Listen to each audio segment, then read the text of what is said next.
One, and we are live for a new episode of the Electrek podcast. I am Fred Lambert, your host, and as usual, I'm joined by Seth Wintraub. How are you doing this week, Seth? I'm good.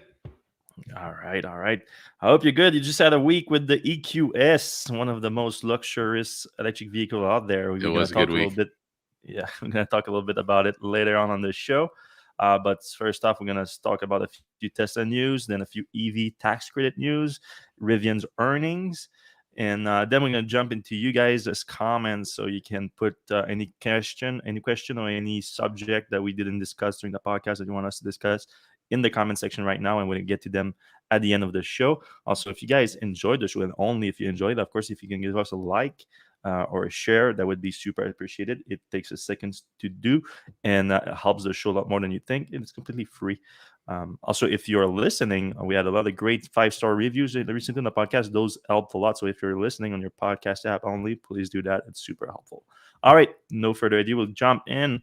Not a lot of Elon tweets this week, but one that was definitely newsworthy was this confirmation of the Tesla Semi deli- deliveries, or shipping. At least that's the word he used. We have to be precise with the words he used on his Twitter. For sure. Especially since I assume that they were reviewed by Tesla's legal team based on the SEC's Twitter police policy, since that is definitely something that's material to Tesla and the Tesla shareholders. So he tweeted the his master plan part 2, which was 6 years ago, and of course master plan part 3 is supposedly going to come soon, but the part 2 was 6 years ago, and in that's when Tesla first or Elon first mentioned that Tesla's goal to bring an electric commercial truck to market. And then a few years later, or a year later, or around the same time, really, he unveiled the Tesla Semi, which was first supposed to come in 2019, but was delayed several times. We didn't know exactly when it was going to come. We thought it wasn't in 2022, since earlier this year, Tesla had this sort of product planning update where Elon clearly said that there would be no new product shipped this year, because Tesla's going to focus on Model Y and Model 3 ramp up. Fair enough. But now Elon, retweeting that, said that Tesla 500-mile range semi truck starts shipping this year, Cybertruck next year.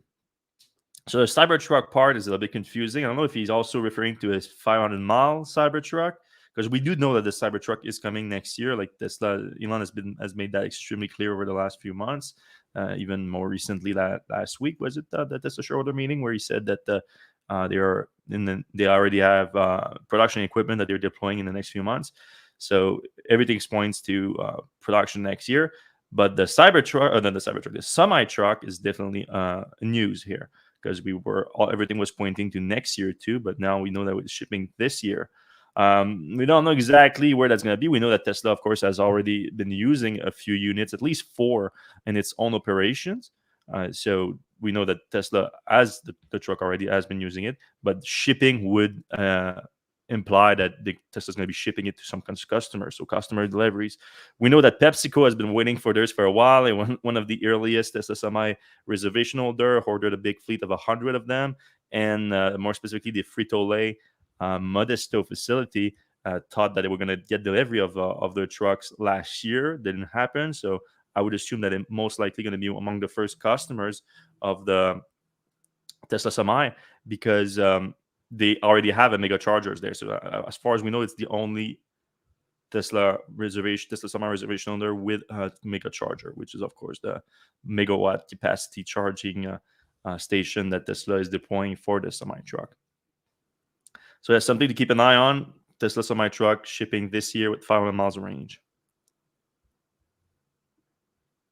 All right, this is something that kind of stole the news cycle when it comes to Tesla this week. And we kind of been beefing with that man on Twitter for the last few days, or at least I have. Mm. Mr. Dan O'Dowd. Is that how you pronounce his name, you think? O'Dowd? Yep. Sounds like it.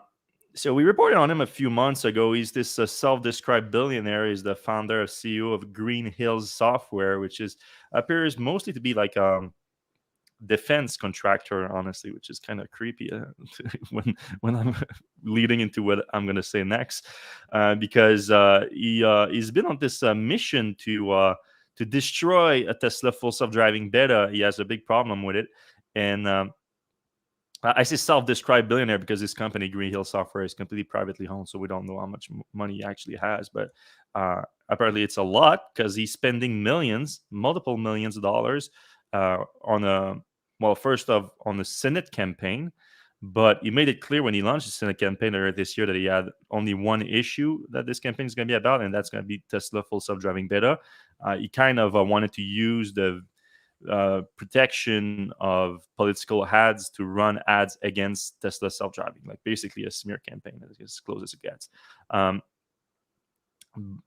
But he lost that campaign. Like, he lost the primary by a wide margin in California, but somehow he's still running his ads, and he unveiled a new one this week where he and his team, because this is based on, it's called the Dawn Project, where he ran this ad called "The Danger of Full Self-Driving Software," of Tesla's full self-driving software. Sorry, posted the ad on YouTube, and the ad has apparently been running on national TV for the last week.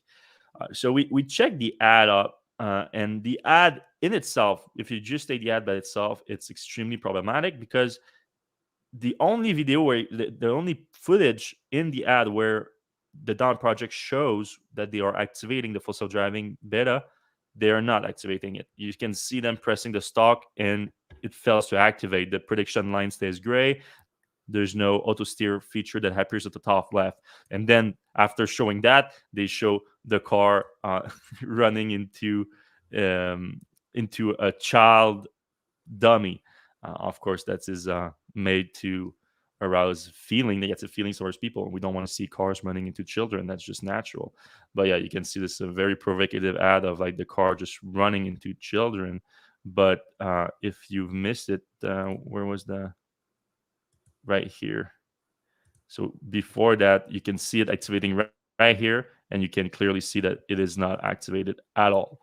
So we reported on that. Not only before reporting on that, we reached out to the Dawn Project, Mr. O'Dow's team, pointing them out as like, hey, this is an issue. You guys never activated the feature, at least based on the footage that you released in the ad.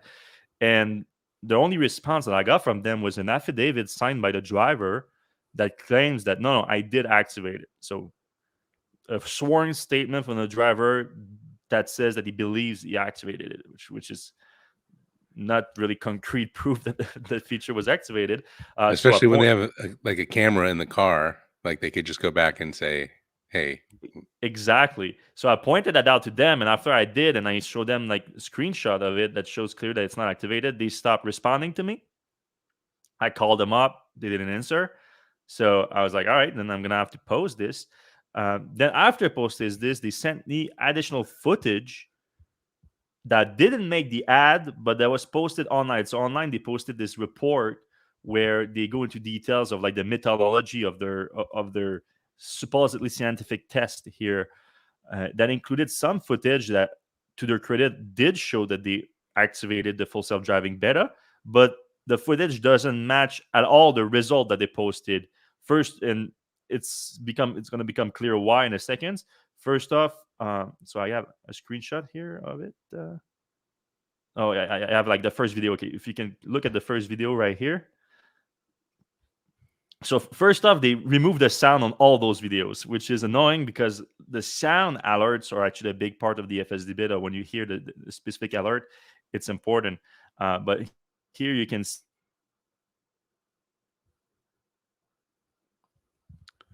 I think that might have killed Fred's internet connection. We'll wait a few seconds for him to come back. Right, like a good 3 seconds before the impact.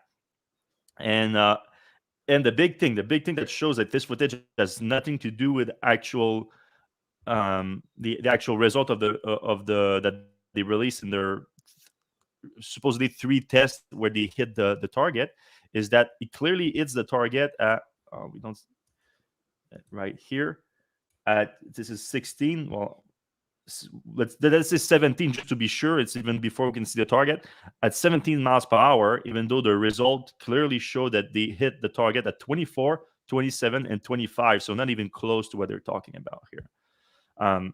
So I pointed that out to them, and they couldn't explain why either. Couldn't explain why the FSD beta wasn't activated in the ad. Couldn't explain why the footage doesn't match the actual result. Then Mr. O'Dowd went on Twitter to call me out, saying that he wants a retraction and he demands a retraction and apology, which I graciously said that I would supply right away, as long as he can explain to me why in the ad it shows FSD beta not activated. Why there is also, something I haven't mentioned yet. Right here, you see an alert here, and for some reason, even though in the actual footage you can see that the has I don't know if you can see it here, you can see like you can see him a little bit right here, but there's a giant camera here. Like it's not like a film with a flip phone or anything like that, but for some reason that's the camera that from inside that you see the screen. The resolution is so poor that you cannot actually read the warning here. And a lot of people have speculated the warning says that the accelerator pedal is pressed and therefore the EAB won't activate. I don't know that to be true, honestly. We would need to know exactly, like a higher resolution footage to know. So that was one of my questions. Like, release, what is this warning? Because this warning makes no sense. Like, and if you look at the spacing, it does match pretty well the spacing of the when you're on FSD beta and you press the accelerator. Or I think auto steer also has the same. Or traffic aware cruise control, I should say, has the same warning. So I asked that, and I asked why the footage that's FSD beta activated doesn't match the result. He always, on several interaction on Twitter and on with his team directly, they refused to answer those questions. So obviously, we didn't put the retraction in there. Funny enough, even Elon, who blocks me and Electrek on Twitter, retweeted the article in response to the Guardian. The Guardian basically was the first to report on this. It looks like they got the report ahead of time and they reported on it, completely just believing the version of the Dawn Project. And I did talk yesterday to the journalist of the Guardian that did this article, and he seemed to understand now that he kind of got by the PR team at the Dawn Project, that he should have looked into it a little bit more than that. So he did update the article a lot to make it a little bit more fair. But yeah, so the way I see it personally, and again, we have to speculate at this point because we don't have all the answers. They are obviously keeping the answers away. Is that at the very best, this is just a very unscientific test because we don't have the data. They haven't released the data of their tests, even though like there's this whole report on their website. All they talk about the reports is that we had 3 tests where the dummy was hit by the Tesla on FSD beta, but they don't say how many times. What's the failure rate? How many times they run that test to get those three mistakes? They don't mention any time that they did anything other than those 3 attempts, other than in the affidavit signed by the driver, Art Haney. He did say that during 3 of the tests, which would indicate that they did more than 3, and that 3 times they hit the dummy. That's it. So my speculation is that they set out that test to be able, with the goal to hit the dummy for the purpose of their ad. Which by itself, if you set out to do a scientific test and with a specific goal, that's unscientific to start with. So it makes the whole prospect useless.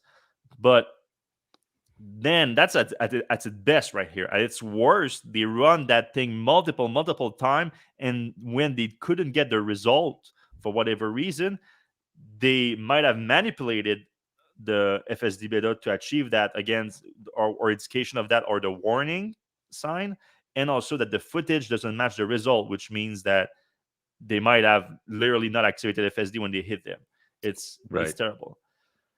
So either way, completely useless test that they run. And the crazy part is, like, has this happened as they release this, there's mounting pressure on Tesla's full self-driving effort because Ralph Nader, is that how you pronounce his name? Nader, former presidential candidate, issued a statement when he's asking NHTSA to remove Tesla FSD beta from the roads.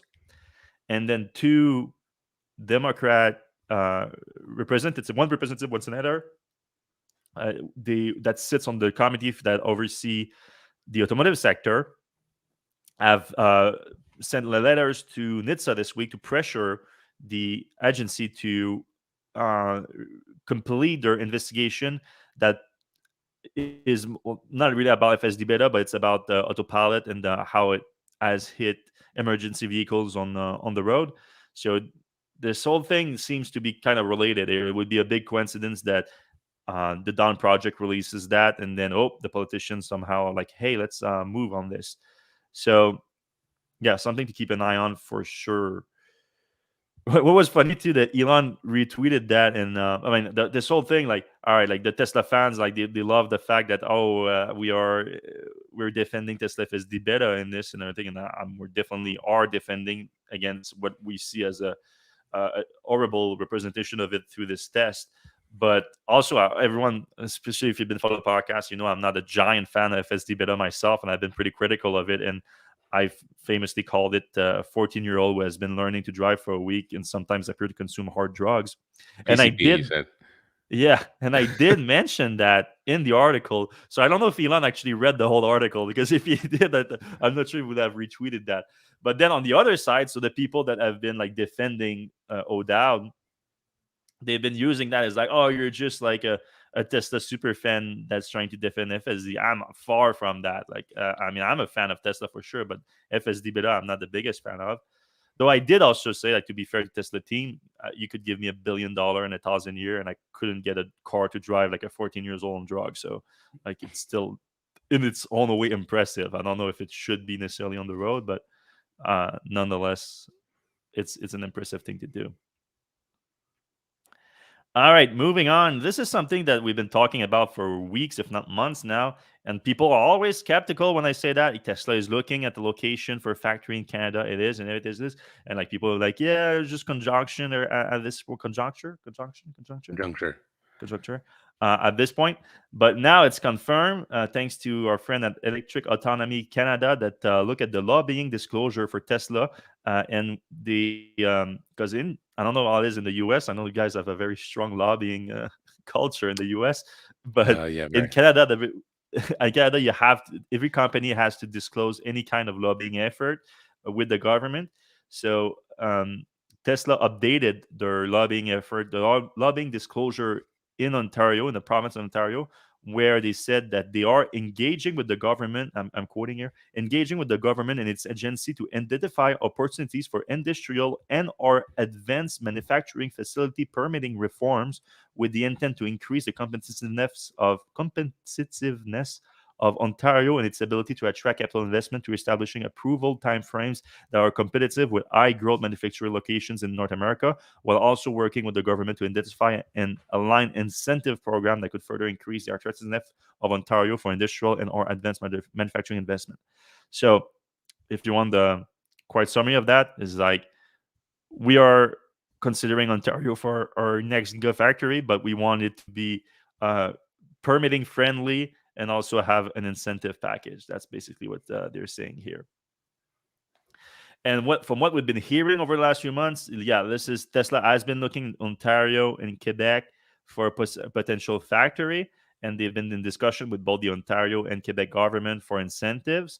And it looks like, much like back with Gigafactory Texas, Tesla had Texas and Oklahoma compete with each other for incentives. And it looks like Tesla is going to do the same thing here with the provinces of Ontario and Quebec. And it looks like, based on that specific statement here, it's going to come down to permitting. And I think it's clear that Tesla just doesn't want to repeat the same thing that happened in Germany, where it was talking this bureaucratic nightmare for like a year.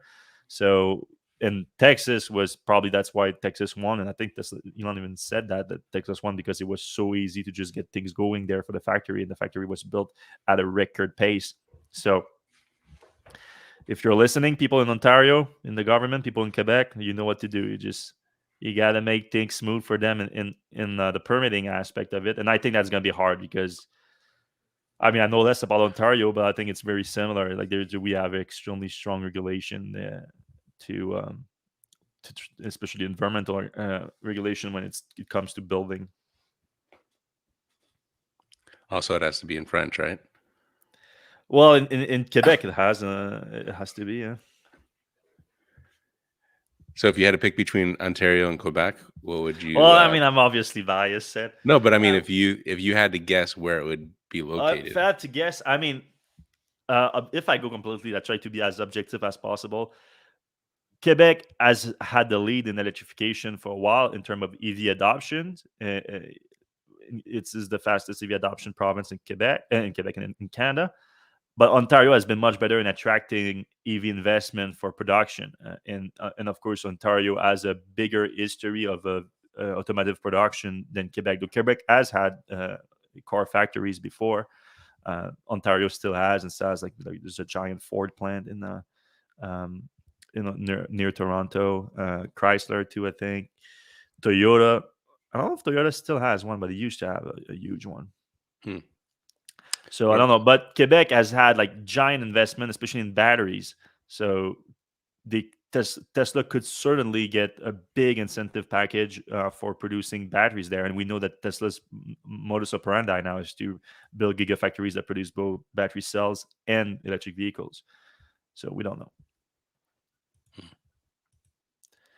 All right.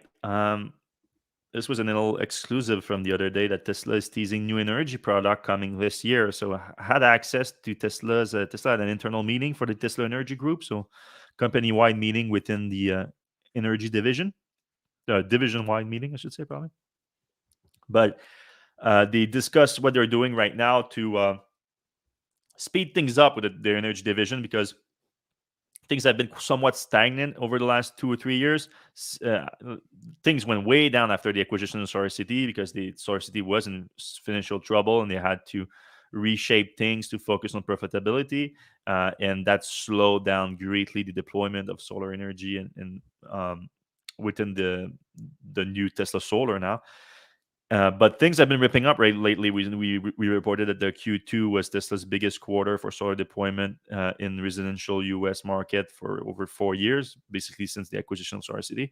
But they're not quite at the same level of deployment that SolarCity was when it was acquired. I think SolarCity was deploying something around 200 megawatts a quarter. Tesla is now around 100 megawatts, so there's still a lot of catching up to do. And I'm sure that the long-term goal is to deploy a lot more than 100 megawatt, the 200 megawatt a quarter.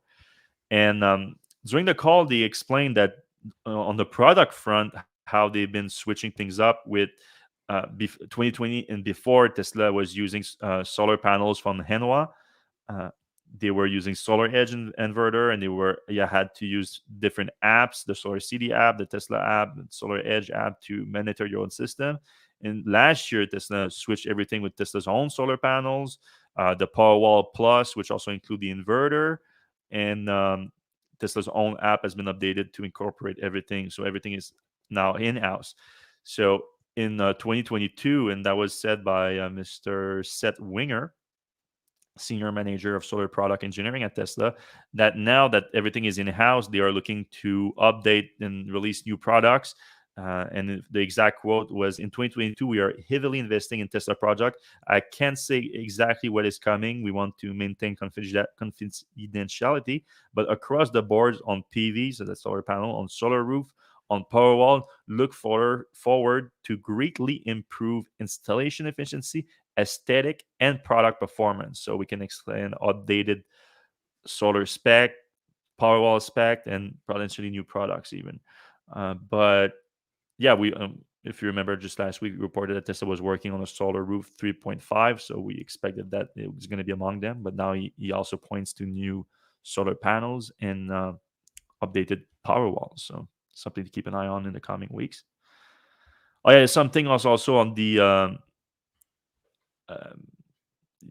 customer experience front, where Tesla is deploying a new interactive layout experience. So when you do get a project going with Tesla Solar, they're gonna through your Tesla account, you're gonna be able to access sort of an interactive project layout where you can give your own inputs and talk to Tesla through that interactive experience, which we're gonna give you, like, you can tell, for example, very simple things like, hey, this is you see a map of your roof, you can see a map of your property, and you can tell, okay, Tesla, when you arrive, you can drop your equipment here. It's going to be safe here, and it's not going to be in the way or whatever. You can tell Tesla.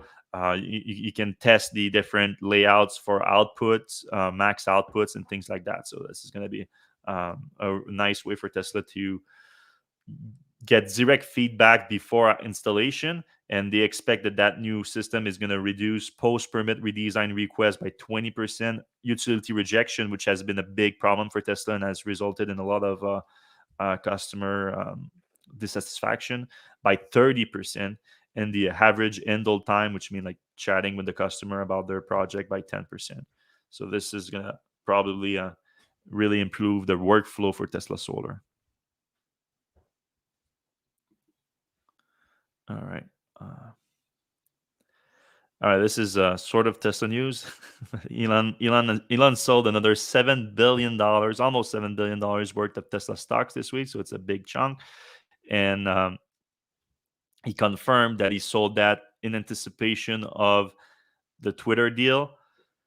So we reported that even though Elon always said that he's going to be the last one to sell Tesla, there should be an asterisk with that. Last one to sell Tesla, unless he's trying to buy a social media platform like Twitter, because he already sold $8 billion worth of Tesla stock to pay for the transaction. Of course, then he started to walk away from the Yeah, I transaction. was gonna say I don't know if he still wants to purchase Twitter. During the shareholder meeting last week, he kind of made it sound like he wanted to. Yeah, well, maybe he's just Yeah, trying to get a discount then. that's what a lot of people are speculating. But right now, it's all in the hands of a judge. A judge might literally force him to buy Twitter for, what was it, $44 billion, and a lot of that is going to come directly in equity that he's going to have to pay. So he already had $8 billion in. Now he's taking out another 6.9 that he sold over the last week. So a lot of money that put a lot of pressure on Tesla stock. But he did come out and say that if he doesn't have to buy it, he's going to buy back Tesla stock. So this is kind of an interesting play where Tesla investors are literally have a stake into this trial here that's going to start in September, if I'm not mistaken, So where if he doesn't have to buy Twitter anymore, he's gonna buy back like probably between, I don't know, like $10 and $15 billion worth of Tesla stock, which is a significant volume here, and gonna literally help the stock. Of course, that's gonna be post stock split too, so something to keep in mind. But yeah, Tesla investor literally have a stake in this trial right now. And well, yeah, the way he made it sound in the meeting too, he was like, "All right, either like, if basically the trial, if he doesn't have to buy it, he's gonna start his own media platform, social media platform." That's how I made it sound. He said, because he said, you remember, he said the only reason I wanted to buy Twitter is that it's gonna accelerate my plan by like 3 to 5 years. He said to right, just so use the Twitter. the implication is that if he gets out of buying Twitter, he'll start his own Twitter type of media company. Yeah, he even mentioned like X.com, like the old vision for X.com. So, and he still has X.com, if I remember Yep, correctly. So, good domain. uh, yeah, so it sounds like Twitter might become X.com if he's forced to buy it. But it sounds like, right, what he figured out is that, you know what, this 3 to 5 years acceleration of my plan is not worth $44 billion. So he's trying to back out or get it cheaper.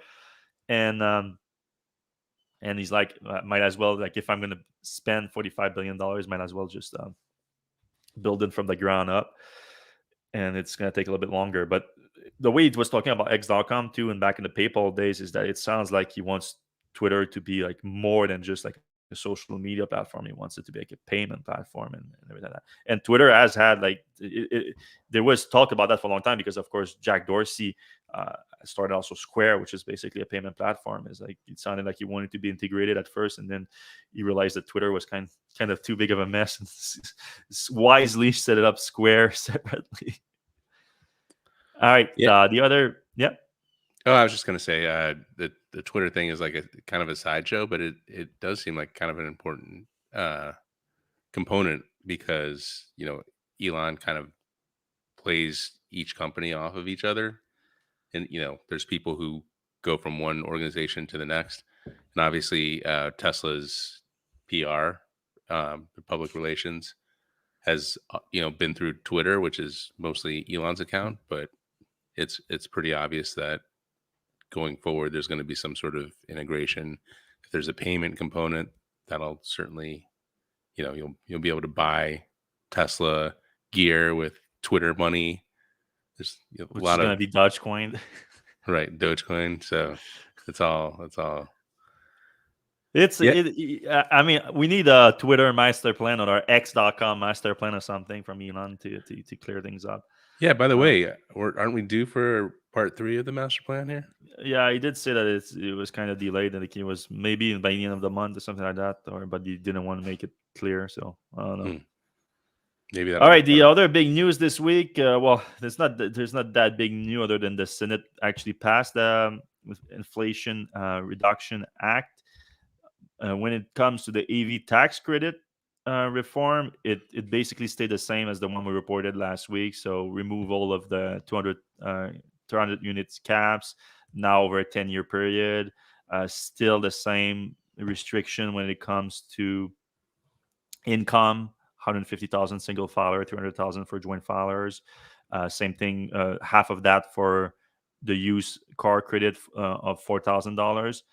And also the same restriction in terms of the MSRP, $55,000 for a sedan, $80,000 for SUV, pickup truck, and vans, electric vans, of course. And also all those restrictions for the North American market. Though Jamie did find something interesting that it sounds like the restriction for the North American assembly of the vehicles is being put into effect faster than everything else. So everything else is for the end of the year. When I say everything else, I mean the percentage of the batteries and the battery component and critical materials being from North America or countries that have a free trade agreement with the US. Basically, not China. That's the big thing. And so that is coming at the end of the year. But the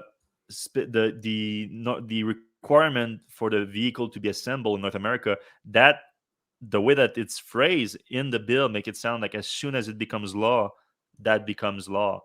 So it's not at the end of the year like the rest of the thing. So for people, because right now the assumption was the $7,500 for all the other companies that haven't reached their limit yet, like Tesla and GM, would still be into effect on the end of the year. But that's only true if the car is built in North America. So it's not true for the Audis of this world, Volkswagen of this world, other than the new ID4 that's built in Chattanooga. Volvo, as we talked about in the room. The Volvo, of C40. course, the C40 Recharge, which is built in China. So a lot of vehicles might lose their tax credit as soon as this become law, which, as JB posted, that might be like as soon as next week, really, with the House is believed to be much less of an issue than the Senate in terms of passing the bill. And of course, then Biden has to sign it, but I don't think that's going to be an issue either. So literally, as soon as he signs it, maybe you're going to lose it. So what a lot of companies have been doing is that at least Rivian, Fisker, and did we note them all in there? Lucid Lucid did it too. Lucid, Polestar, Hyundai, Genesis, Kia, Volkswagen. Basically, every foreign automaker is out there. Yeah, Rivian. I don't know why Rivian. I don't think it would change anything for. Yeah, I don't think it would change anything. No, Rivians are expensive. Yes, they're So expensive anyway, and they they're are over made in North America. 80,000. So And also, all if you make over 300,000, then you're gonna, or your yeah, family makes over 300,000, then you're gonna lose it. exactly. So what they're doing basically is they are offering people to lock in their order right away instead of having a reservation. You lock in your order, and that will allow you to, even if you don't get the delivery this year or by the end of the year, and the car is not made in North America, you're gonna still get the tax credit, the old one basically, or the Right. So current one.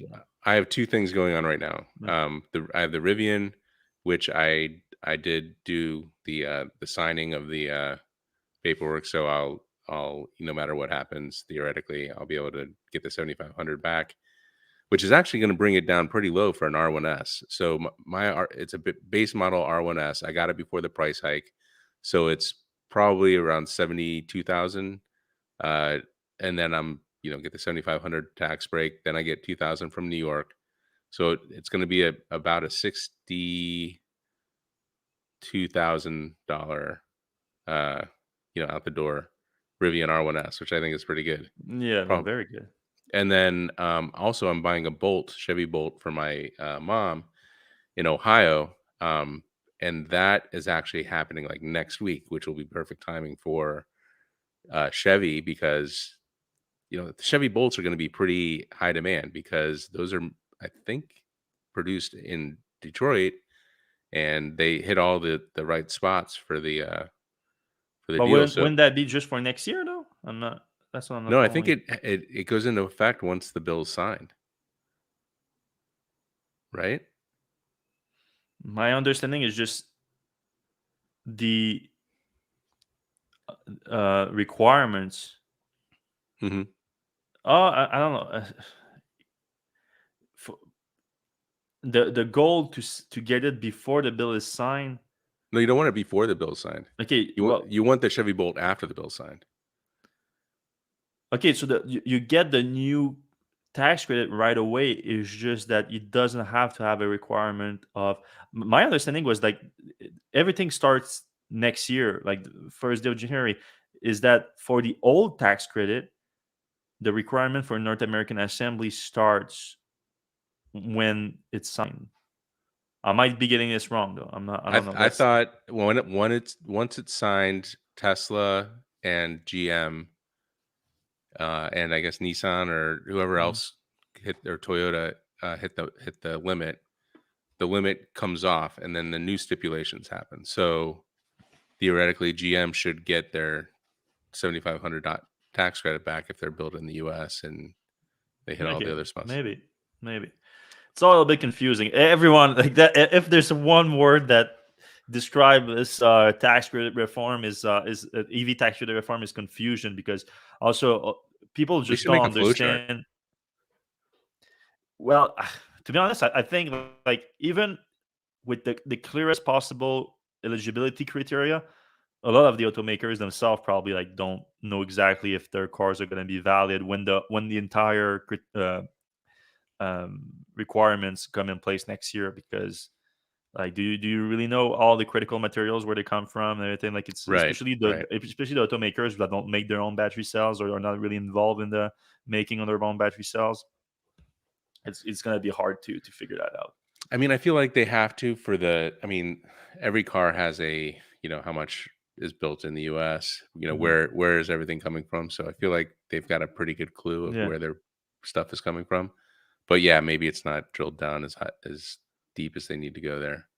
but one thing is undoubtedly is that Tesla is going to be the biggest winner of this, For just sure. for Model 3 and Y production in the US that use the uh, especially the Model Y, because the Model 3, like the problem with the Model 3 is that they're using Chinese batteries right now, and Not for all of them, for the just the base not model. for all of them, but I think only for the one that is eligible, right? Oh, okay.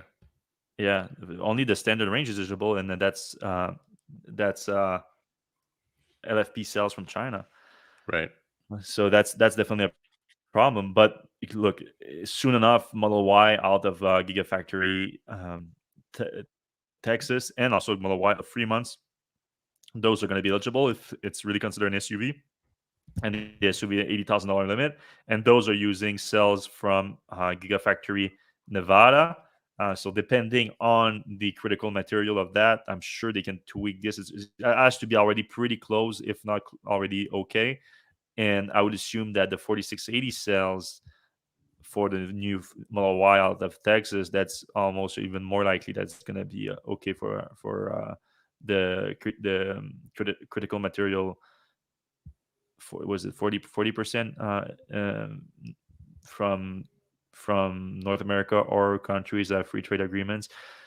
Because again, China has a lot of those critical materials, but free trade agreement include countries like Australia, which Tesla is getting a lot of lithium and nickel from. Canada, of course, that has a lot of nickel. So I think Tesla is in a very good position to take most advantage of that, even though they don't. Well, they also make the most EVs, so like, Yeah. The companies that have the highest production capacity in North America are the ones that have the biggest advantage there. yeah. All right.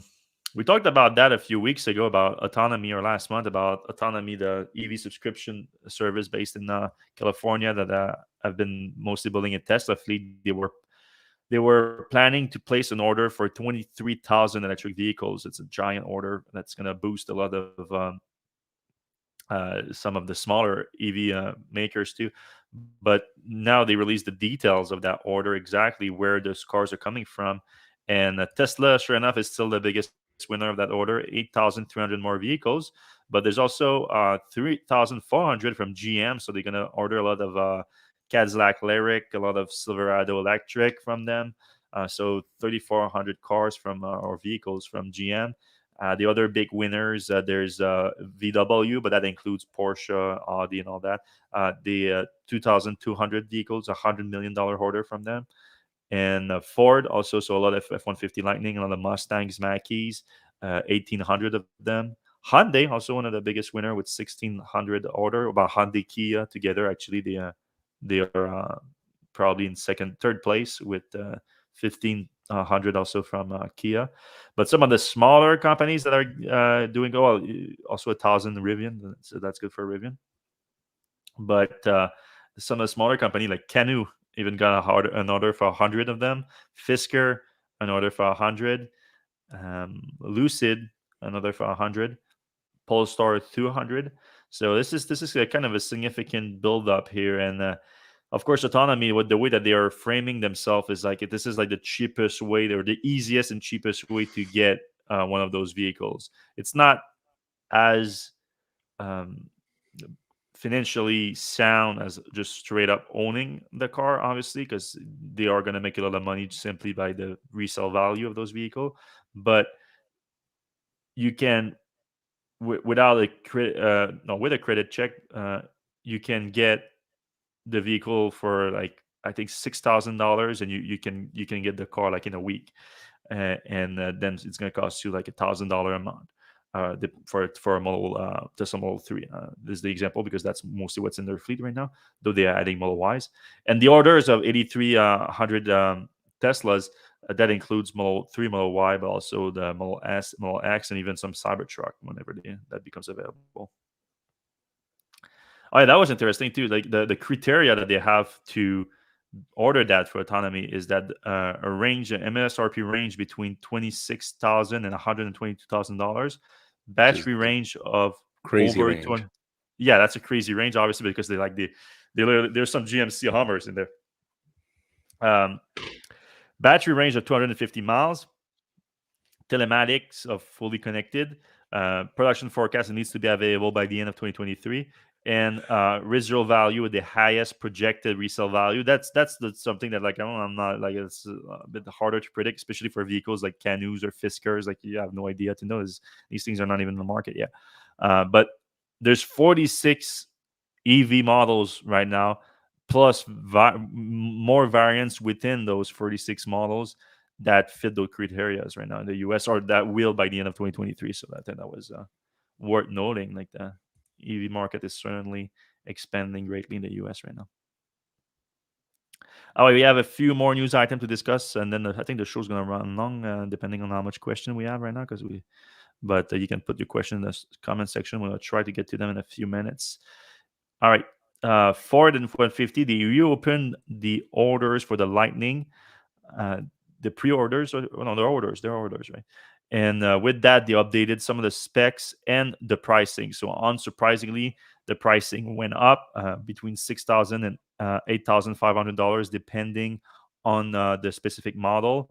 So you go now, the Pro version, which was $4,000, is now $40,000, is now $47,000, and it goes up to $97,000 for the Platinum extended range. So now, in order for you to get the long range version of the vehicle, you have to pay at least $80,000. So this is what is disappointing most people here. I think it used to be like $74,000 to get the bigger battery pack. But So that now also it's pushes eight. you out of the $7,500 tax credit range too. Oh, that's a good point. Maybe you couldn't. Maybe they knew that they wouldn't fit the criteria anyway too. So, uh, Right. and so there's also a range increase. Where is that? The standard range goes from 230 to 240. Uh, okay, 230 to 240. There you go. All right, Rivian posted their earnings last night, and I think that the real focus here is like the have, because we love the car, we love the vehicles from Rivian, we love the company and everything, but in order to be there long term, they have to become profitable or at least have positive gross margin on the vehicles so that they can have a sustainable business operation. So we've been keeping a close eye on their burn rate, which is now up $1.7 billion last quarter. That's how much money they burned last quarter. And the real problem is their negative gross margin was at $700 million. So that's that's no joke.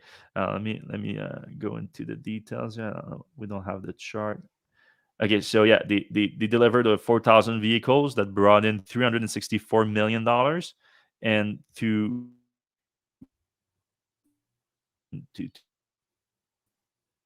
deliver those, it, it cost them $1 billion.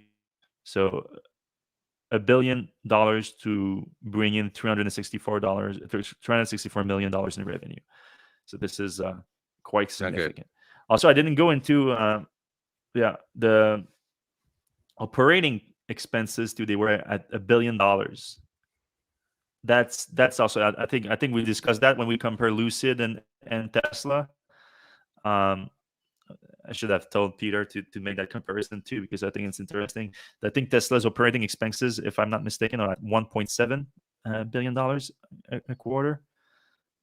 So Rivian at this You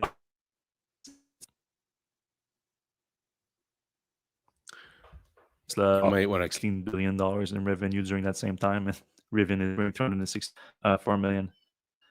you might want to kick your router. I think you're My, coming in a little spotty right now.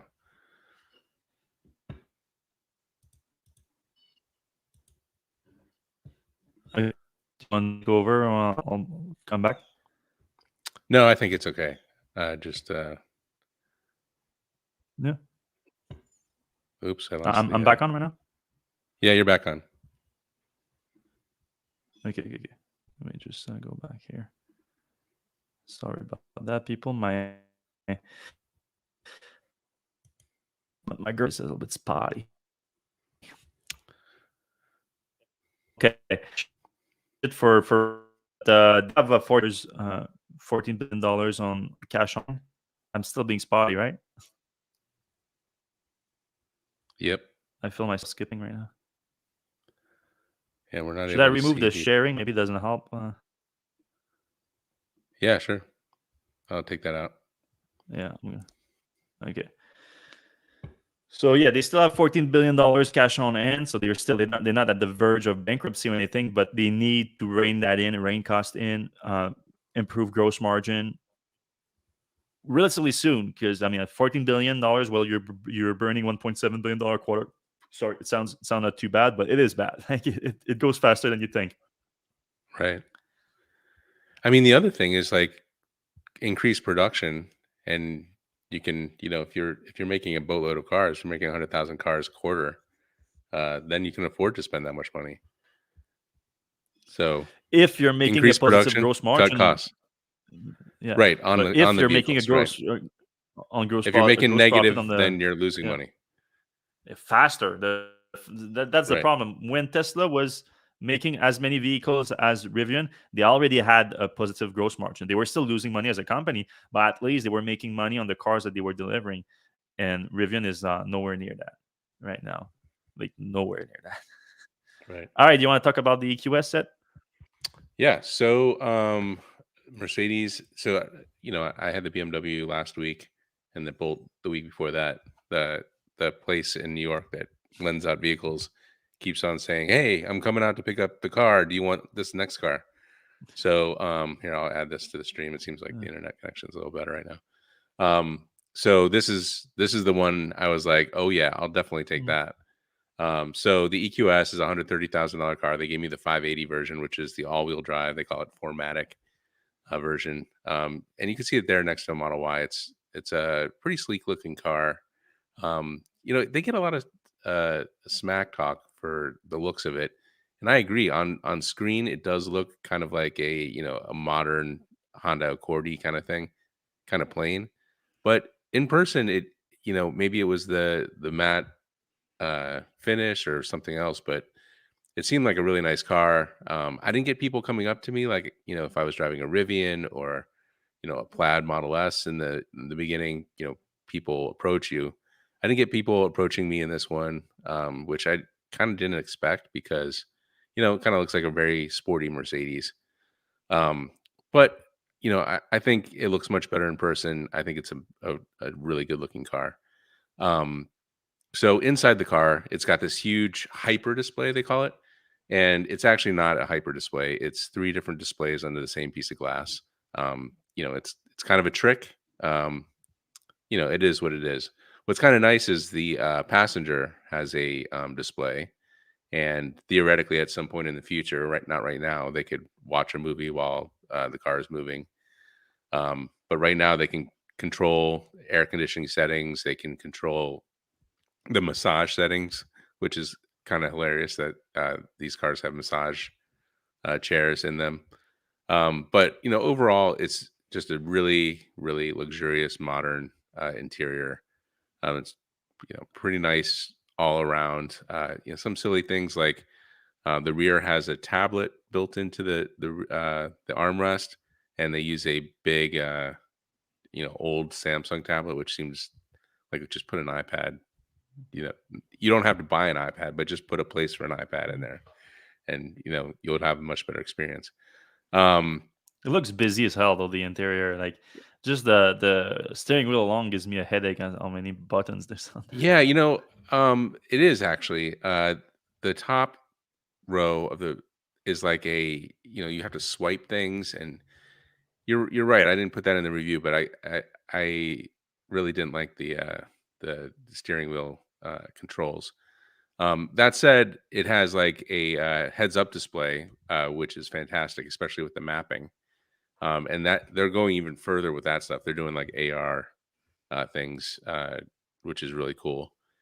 And this is the first car in a while that I can remember where I actually thought the built-in navigation system was better than CarPlay with Google Maps or whatever. It just has so many features that are useful, including navigation in the heads-up display. But also, it's got this AR stuff going on the display uh, that it takes a video of the road in front of you, and then it overlays the instructions onto reality. And what's cool about that is that that's also what is going to be in the heads-up display. And when in the next year or so, that's the thing that I got to test out in Germany.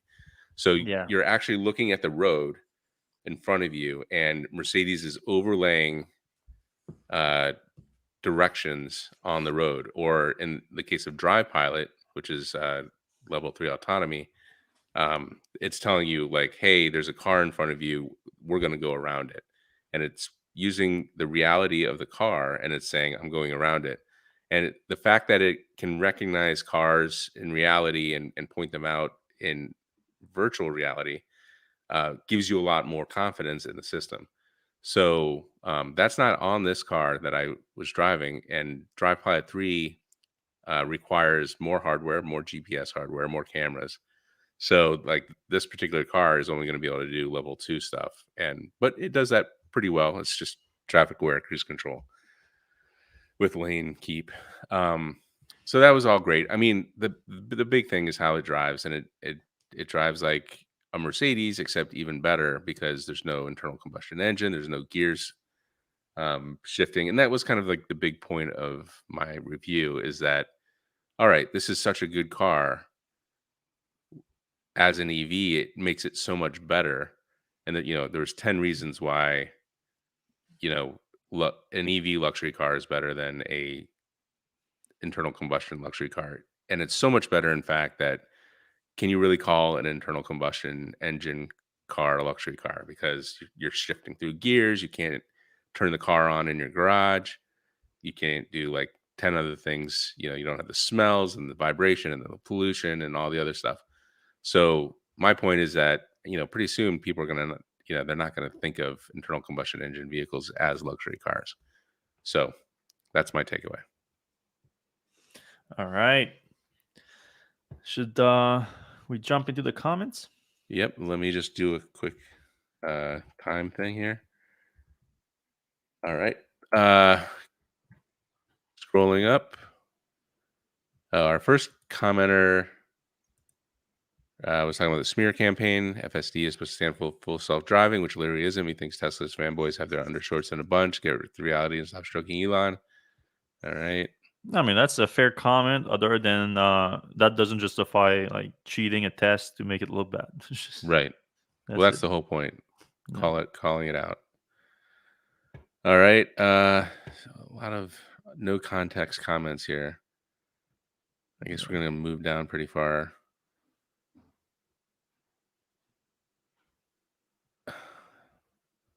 All right, here we go. Question, Fred and Seth, what are your guesses on what year FSD full level 5 will first be released in one jurisdiction? And also, where would you guess that this would happen first? Oh boy, that's a hard one. When I don't. First of all, level 5, I don't see. Level 4, maybe. Level 5. Level 5 implies any kind of environment, any kind of like conditions and all that, and Tesla is not going to be able to do snow. Is not going to be able to do heavy rain either.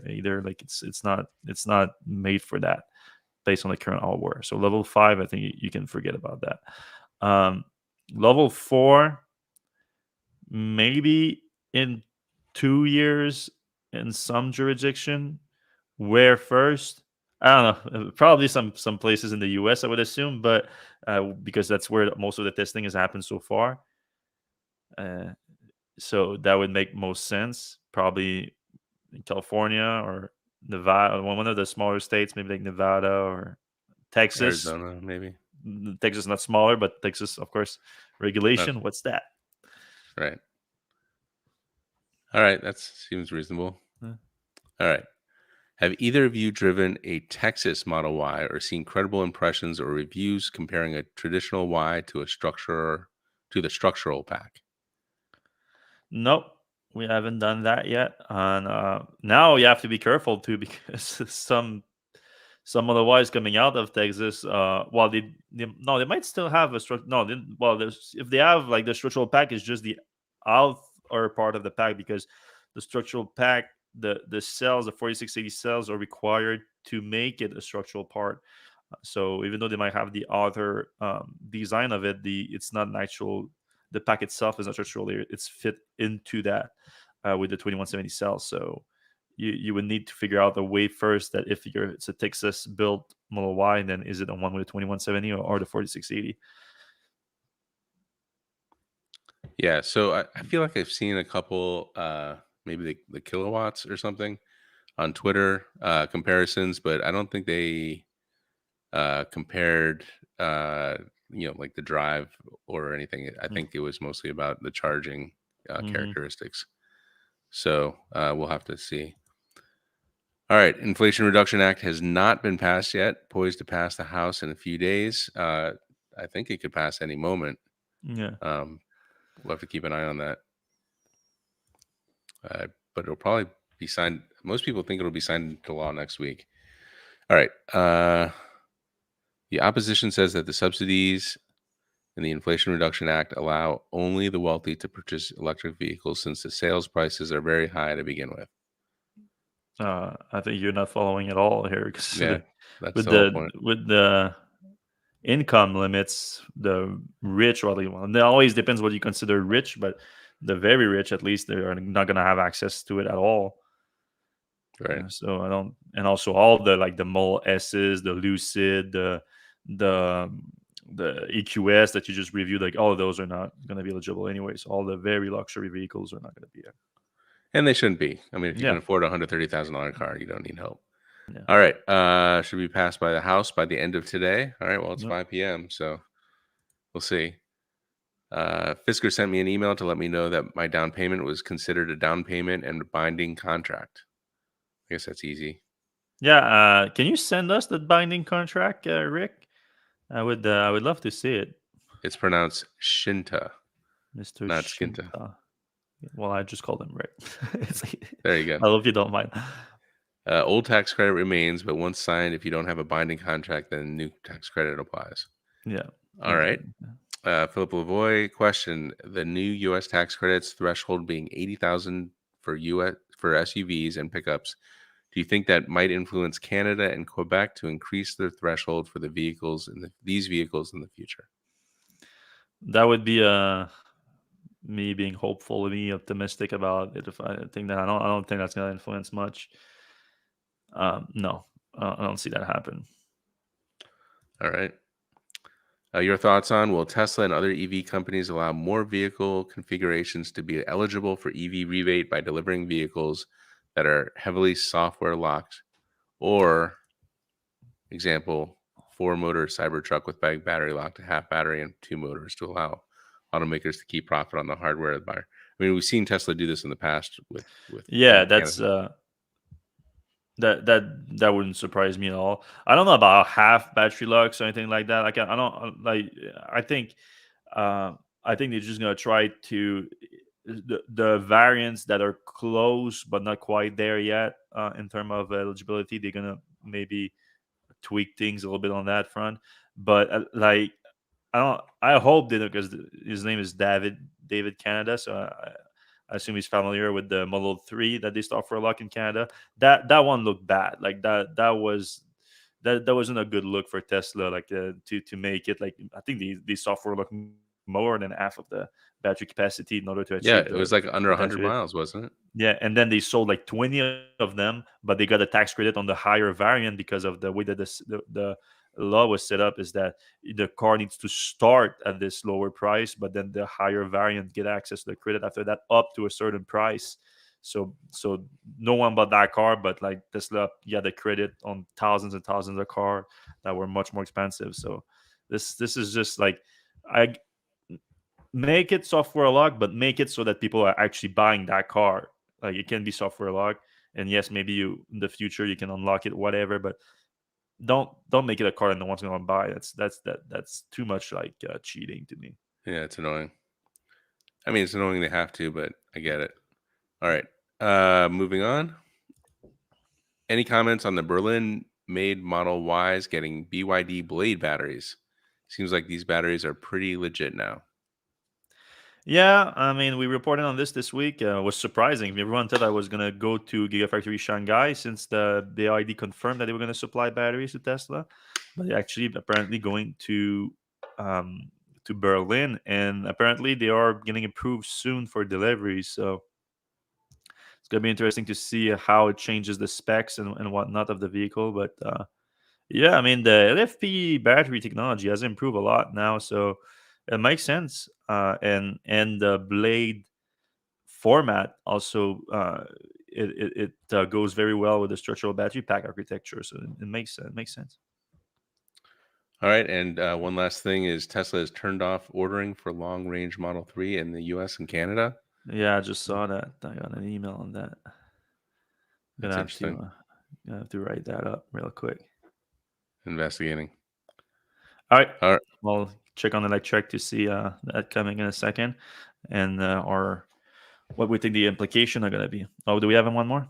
Are you seeing anything that could apply to 2 or 3 wheel vehicles? Does that say the batteries have to be 7 kWh, which is low enough to cover some electric motorcycles? You know what? Actually, I'm going to say tune in tomorrow We're going to have the Wheelie podcast on, and we're going to discuss that then. But I think the quick answer is like no, right? They remove No. everything from motorcycle. Yeah. No, that's a bummer. Yeah, And they should be.